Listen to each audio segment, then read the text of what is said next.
I have promised myself for so long that I was not going to watch this. Hey, fuck it. Okay, fine. I'll do it. Recently on TikTok, and yes, I use TikTok. I like TikTok. I've come across every now and then that someone is reacting to Japan's most banned anime, and this is called Shoujo Tsubaki.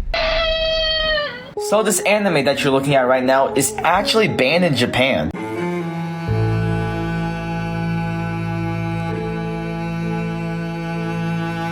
When they say it's pretty messed up, they're not lying. Do not watch it. Like, it is not worth it. It is not worth the curiosity. I've known about it for quite some time, and I know that it has to do with this, and many of these other things.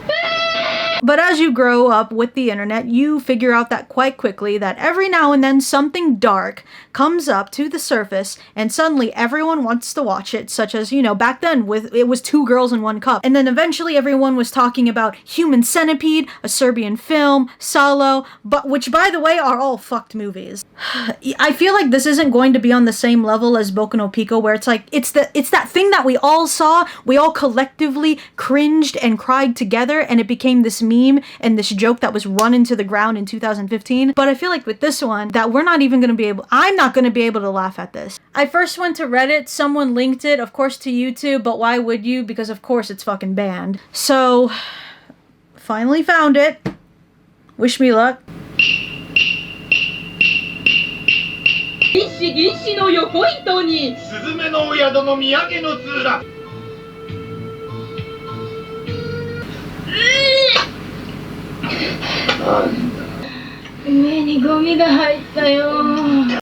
If you want to know why I acted like that, well, I think you would too if you saw someone lick another person's eyeball. Dude, screw that scene! Fucking... the dog.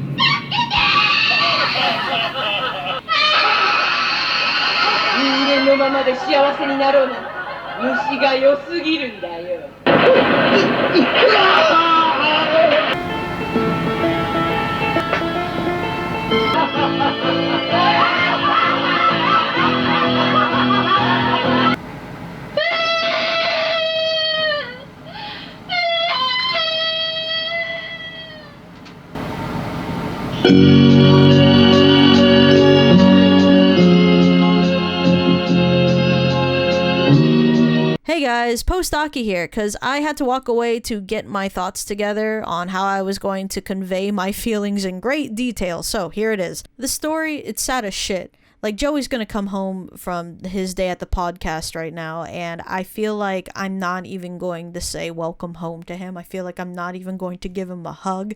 I'm going to be sitting in the living room with a bowl of rice and nothing else on top. No salt, no meat, no steamed vegetables, no nothing. Because that's exactly how I feel, is nothing. Don't take this the wrong way though. Gore-wise, violence-wise, I think that there is worse out there. Aesthetically-wise, Elfen Lied and Bloodsea had more gore. The thing is that makes this disturbing is the story. The story is just depressing as shit. If you've ever read Metamorphosis and you just thought that maybe something good was gonna happen, but it just kept getting worse and worse and worse, same thing here. So let me tell you guys about the story. So there's this little girl named Midori-chan, and her mom dies over what I'm assuming is an illness. They weren't really clear about that. Here comes this guy who owns a circus and is like, hey Midori-chan, why don't you join my circus? And she's a little kid. I want to say maybe 10 or 11 years old, and kids love the circus. So she's like, oh, that sounds like a great idea. The only thing is that this circus is filled with pretty much the most vile human beings on the face of the planet, and they do everything terrible imaginable to this little girl.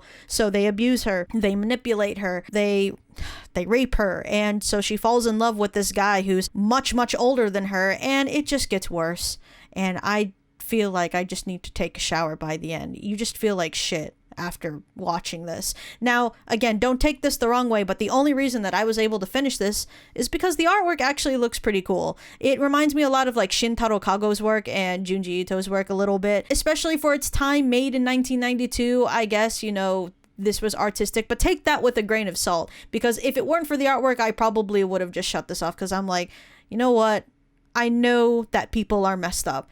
I just don't want to see it. But if you're into this kind of thing, if curiosity kills the cat, don't watch it. Yeah, you thought I was going to say go watch it. Don't do it. You're probably having a really good day, and New Year's is about to hit. And don't you want to start off the New Year strong? Come on, this year has already sucked enough. Like, why do you want to end it with watching Midori-chan? You know, I look at this film, and there's only one reason I think that it exists. It is purely for the fact to remind you that someone out there has gone through this, and it's to show you in great detail of how fucked up people can be. If it wasn't for that, then God forbid that it's just for shock value. But I think given the story's writing, what makes this even more disturbing is that the acting was actually really good. It's not like Boku no Pico where we all watched that and just knew that it was a bad anime and we could make a joke out of it, and we made memes until they were run into the ground and became overly done jokes. But with Shoujo Tsubaki, the acting was good, and it did justice to making me disturbed,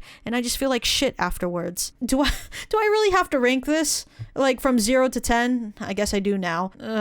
1 point for the artwork and 1 point for doing justice by actually freaking me out. So, 2. 2 out of 10. That's all it gets. I feel like I'm being gracious with that. Also, if anyone wants to know, is this anime really banned in Japan? Yes, it is. But for some reason, you can still buy the manga. I guess they think that it's a little bit more tolerable to read something than actually watch it, which kind of contradicts this. Why did we make a live action of this? Japan, you could have literally made a live action of anything else. You already do it. But if you banned the anime, what made you think, oh, maybe using real people to depict an actual little girl going through these terrible things would be a little bit more easier on the eyes? No. And just, no, I haven't watched it. I don't want to. I don't care to. You know, if you watched it, great. It's not like I'm going to give you a cookie, but congrats, I guess. For those of you that don't want to watch it, great. Your life is probably better off without it. But if you've seen it, let me know what you think. TikTok, I don't know why you're just bringing this up now. The thing was made in 1992. Let's all move on. Good night.